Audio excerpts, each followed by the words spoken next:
आज हम चर्चा करेंगे अकेलेपन पर। और अकेलेपन के 3 रूप होते हैं। कौन कौन से रूप होते हैं? पहला होता है अकेला, दूसरा होता है एकांत और तीसरा होता है एक ओंकार। अब ये देखने में तुम्हें एक जैसे लगेंगे, लेकिन इनमें बड़ा अंतर है। जैसे कोई व्यक्ति बैठा है अकेला और आप जाकर देखते हो कि अकेला बैठा है। वो देखने में तुम्हें अकेला दिख रहा है कि ये अकेला बैठा है, लेकिन वो अकेला है नहीं, क्योंकि वो अकेला बैठकर भी उसके भीतर विचार चल रहे हैं। वो अपने को भूला हुआ है और भीड़ को, संसार को याद कर रहा है कि कोई होता, मेरे साथ होता तो अच्छा था, मैं अकेला ना होता तो अच्छा था। यानी वो स्वप्न देख रहा है, उसके भीतर विचारों का भूचाल आया हुआ है, लेकिन वो देखने में अकेला दिख रहा है। और वो जो अकेला है उसमें बड़ी अशांति है, बड़ी पीड़ा है, और वो थोड़ी ही देर अकेला बैठ पाएगा, फिर वो दोबारा भीड़ में गुम हो जाएगा। एक प्रकार का अकेला ये होता है, और दूसरा होता है एकांत। एकांत में क्या होता है? एकांत के अंदर भीड़ को भूल चुका है, वो किसी को भी याद नहीं कर रहा है, अपने ऊपर आ गया है। पहले में क्या है? वो अपने को भूला हुआ है और विचारों में खोया हुआ है। इसमें विचार सारे छूट गए हैं और अपने ऊपर आ गया है, अपने भीतर ही शांति से जी रहा है। तो ये है एकांत। उसके अंदर क्या था? उसके अंदर खुद को भूल गया और भीड़ को याद किया। यहां पर भीड़ को भूल गया, खुद को याद किया। ये एक सिक्के के 2 पहलू है। पहले के अंदर भीड़ ऊपर है और मैं छिपा हुआ है, इसमें मैं ऊपर है और भीड़ छिपी हुई है। पहला है वो नेगेटिव है, दूसरा है वो पॉजिटिव है।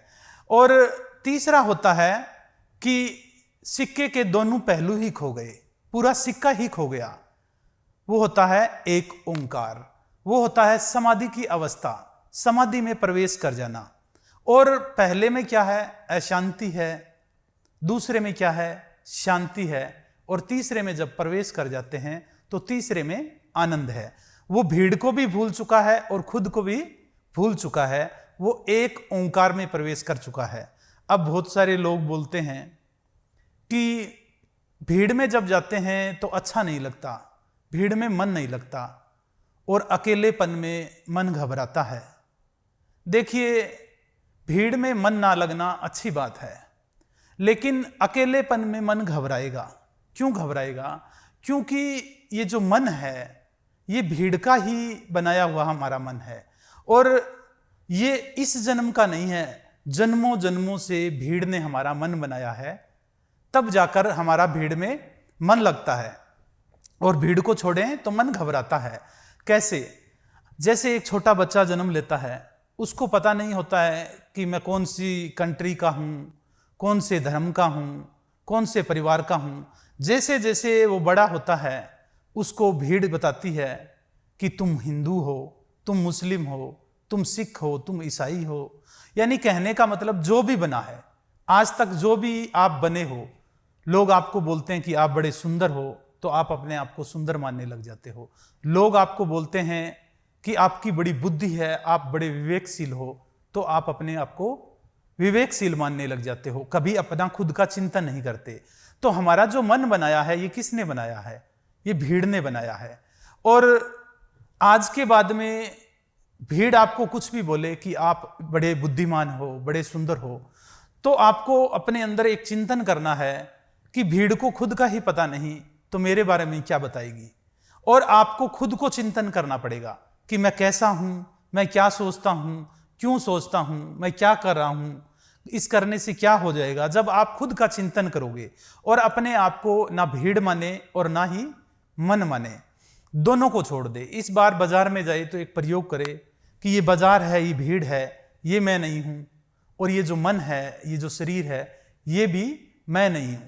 तो जब आपको ये प्रयोग करोगे तो बड़ी शांति मिलेगी, और जब शांति मिले तो उस शांति में आपको नहीं ठहरना है। यानी आप एकांतवास में तो प्रवेश कर गए हो, अकेलेपन से एकांतवास में आ गए हो। वहां अशांति थी, यहां शांति है। अब आपको शांति पर भी नहीं रुकना है। अब आपको क्या है? अब ना तो भीड़ माने ना अपने आप को माने, शांति से आगे प्रवेश करना है, वो होता है आनंद, यानी समाधि की अवस्था होती है। जब आप उसमें प्रवेश कर जाते हो तो ये संसार, ये जो स्वप्न है, ये आपका टूट जाता है। और जब आप ओंकार में प्रवेश करोगे तो वहां पर आपको एक ध्वनि सुनाई देगी, ओंकार का संगीत सुनाई देगा। उसमें जब आप प्रवेश कर जाते हो तो आप समाधि में यानी परम धाम में प्रवेश कर जाते हो। और उसके अंदर जब आप अपना जीवन जियोगे तो उसमें आपको आनंद है।